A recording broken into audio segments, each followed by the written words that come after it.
technology and that lets you save. Who cares? True Form Life. Green look on.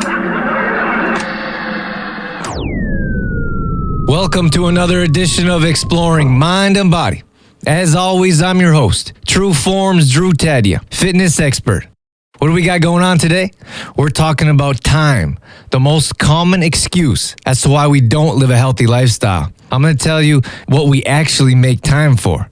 So I hope you enjoy. We've got that and so much more coming up on...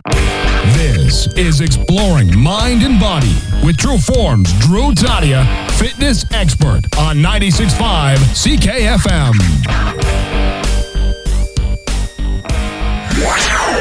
This segment brought to you by Complete Truth Protein Powder. Live free, live true with whole natural foods. No additives, preservatives, soy, gluten, and dairy free. Supplement with superfoods to energize your day. Visit CompleteTruthProtein.co for details. Time is the number one excuse concerning health and exercise. It doesn't matter how many examples are brought up about how there is time, we still find lack of it. I've talked about time on numerous occasions because somewhere, somehow, someone is always bringing up how much time they lack and how this is a great obstacle getting in their way of living a healthier life. Someone recently brought up a phrase I used to say all the time, and it was, there's the same amount of hours in the day for everyone, which is exactly true. Some other examples I used in the past include how I trained a married mother of 3 for a fitness competition who trained twice a day for at least 2 weeks. I'm not saying this is the case here, but many of you married women out there know having a husband isn't always support. At times, it's like having another child. I throw that in the end there because I know some would be using the excuse, well, it's easier for them. They have someone to look after their kids. We know very well there are other options for kids if mommy wants to go find a way to work out. This example leads me to another scenario where I trained a single mother of 4 who always seemed to find the time in the day to consistently work out 3 times a week and continually make small changes with her nutrition. Unfortunately, she didn't miraculously find more than 24 hours in the day. She had, again, the same amount of hours we all do. You know what always surprises me? What always seems to catch me off guard, no matter how many times I see it? It's what we actually do have time for. It's what we make time for. We have time to catch a movie with friends, along with the soda and popcorn that comes along with it. We even find extra money laying around because, as we know, heading to the movie theater isn't cheap anymore. We find time to text for hours, if not all day long. We talk on the phone, answer email, spend endless hours on social media, whether it be Instagram, Facebook, Twitter, etc. We find time to hit up the coffee shop for a quick chat with friends, which never ends up to be a quick chat unless you consider an hour and a half a short time frame. And the list goes on. A side note, because money, or lack thereof, is the second most used excuse for why we don't live healthier lifestyles, it's acceptable to pay more for our phone bill so we can have unlimited texting or more minutes. We always seem to find just enough money to hit that movie theater or rental, whatever it is we're doing with friends. We don't pay much attention to how many times we go out a week to eat or snack, and we don't realize how much that morning coffee and even sometimes a donut can add up. A quick example, let's say your $2 coffee in the morning. Pay no attention to the price. It's only an example because we all know that latte many of us have is closer to $5.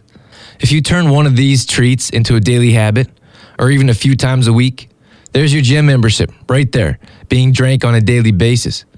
And we still say the gym fee's too expensive. Think about that for a second. Spend $5 on a coffee 3 times a week. That's going to add up to $60 a month. And what if it's only $2 a day on a coffee in the morning? Let's say that only happens on the way to work, so 5 times a week. That's $10 a week, which is $40 a month. So we allocate $40 to $60 a month when we could make a small adjustment, make our own coffee if we need it, and have some extra money for the gym or a class membership. So here I am, breaking myths and misconceptions about time and money. But I'm not done yet. I haven't even touched on what could be the most disturbing and most significant factor in what we actually spend time on. The answer is, it's what we surround ourselves with. I often talk about the importance of our environment, who and what we surround ourselves with, Time and again, I see people make time for gossip that goes around about other people. They make time for negative Nancy, who of course they have time for because they're our friend.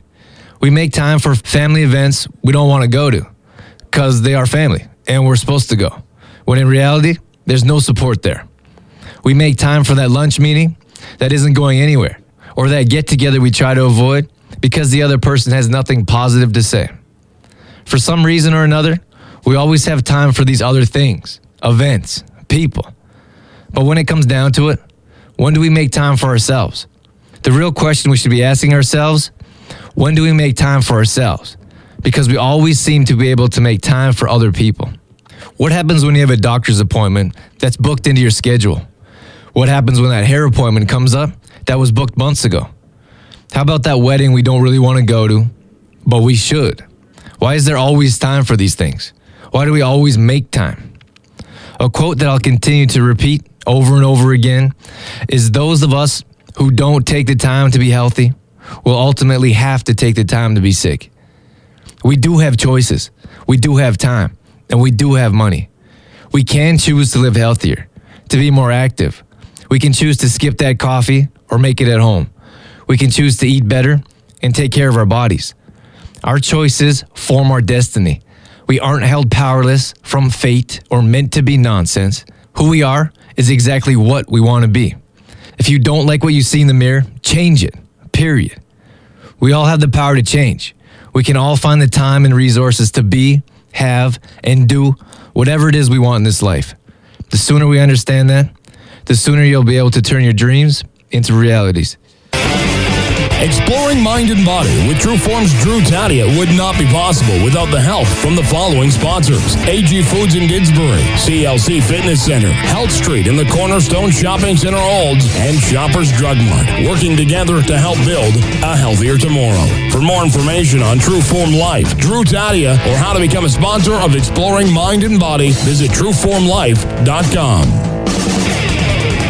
Let's talk about quick digesting carbs. First of all, so we're all on the same page, there are two different types of carbohydrates. One is called complex, which is slow digesting, and the other one, in which we'll talk about today, is called simple carbs, or quick digesting carbs. It's important to know carbs are extremely important when it comes to energy levels, weight loss, performance in the gym, or on the field. No more important than some of the other nutrients we consume, like protein, or the building blocks of the muscles we build, but we'll get into that at another time. Depending on who you talk to, it's a very in-depth process of how carbs are broken down and utilized by our bodies. Maybe we can get a nutritionist to talk on the show one day, but as for now, I personally think simply and efficiently. So that's how I'm going to explain this topic. As simple as possible, quick carbs get to our muscles at a faster rate. If there's fiber at all, it's usually very little, which means the fiber is not slowing the digestion processing rate. This is exactly what we want right after a workout, which is the ideal time to consume these types of food.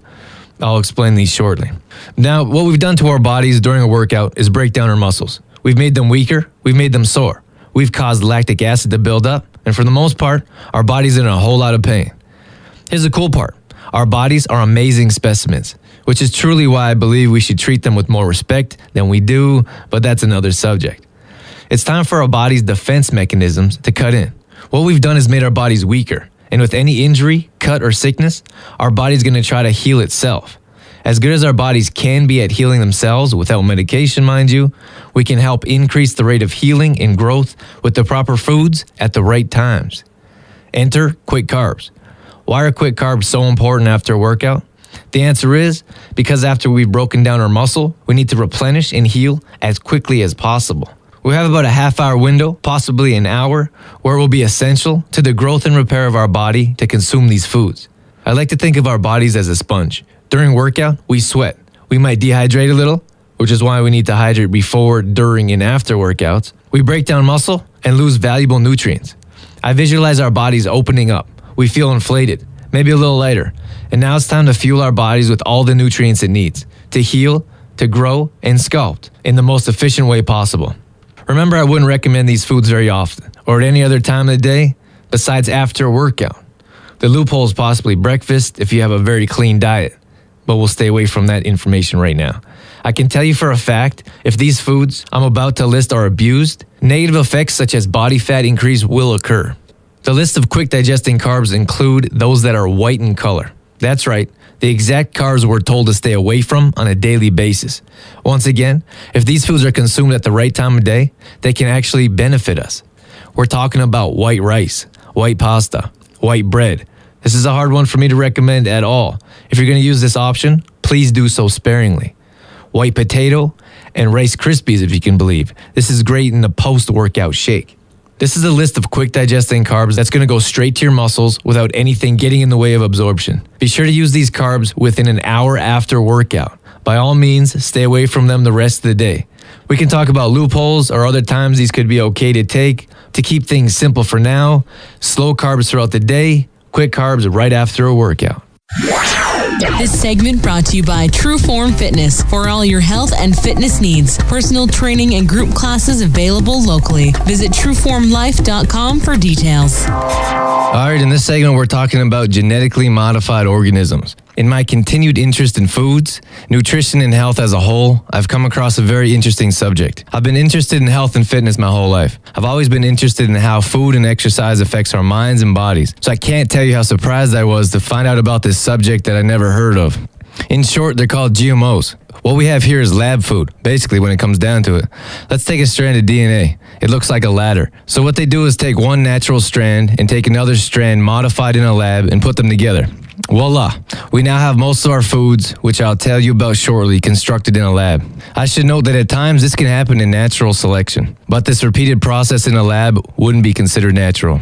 This is a very controversial subject. I understand a very dry subject to many, so I'll do my best to keep the facts and info short and to the point. The most disturbing thing about this whole subject is how little people know about it. Fact, 80% of packaged foods contain GMOs.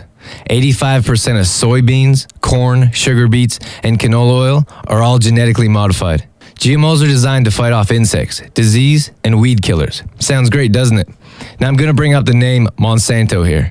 This is a super corporation that makes these certain seeds. Not the only one, mind you, but one of the biggest. The thing that gets me is most GMO seeds have been designed to tolerate the #1 herbicide in the world, which is Roundup, designed by, you guessed it, Monsanto. So they designed a seed to tolerate their herbicide.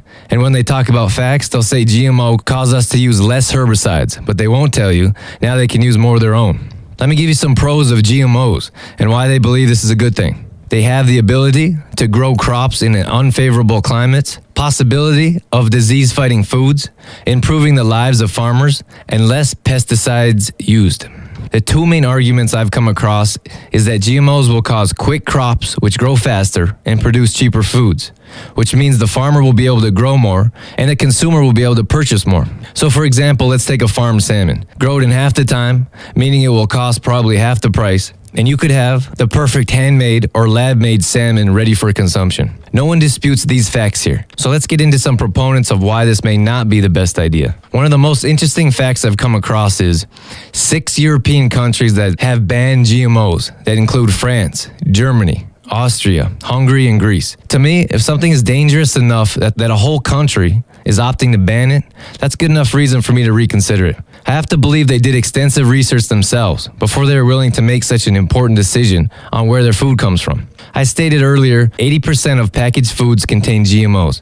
So that means most of us are consuming these and don't even know it. And how could we? The industry is built on deception. They're trained on marketing people on what they want you to hear instead of actual facts. Let's take McDonald's seemingly healthy option, for example.